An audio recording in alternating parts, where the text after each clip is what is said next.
আমরা যে চিন্তা করি এই ক্ষমতাটা আল্লাহর দেওয়া সবচেয়ে শ্রেষ্ঠ একটা নিয়ামত। কি কারণে? কারণ হচ্ছে আমরা যা চিন্তা করি সেটার উপর ভিত্তি করে আমাদের মধ্যে একটা অনুভূতি তৈরি হয়। এবং খুব ইন্টারেস্টিং জিনিস, চিন্তার সাথে ব্রেইন, মস্তিষ্ক এর ক্ষমতা পারস্পরিক সম্পর্কিত।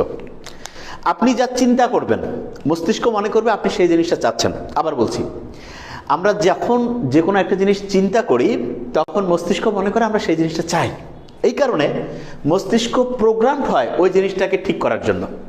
কেউ যদি চিন্তা করে যে আমার মস্তিষ্কের ক্ষমতাটা ভালো নয়, তখন মস্তিষ্ক মনে করে এই কথা বলছে এবং এই কথা চিন্তা করছে, তার মানে সে বোধহয় এটা চাচ্ছে, এবং মস্তিষ্ক তখন ওইভাবে প্রোগ্রামড হয়। অনেকে বলে না যে আমি যা পড়ি আমার খেয়াল থাকে না, তখন মস্তিষ্ক ওইভাবেই প্রোগ্রামড হয় যে খেয়াল না রাখাটাই মনে হয় এনার চাওয়া।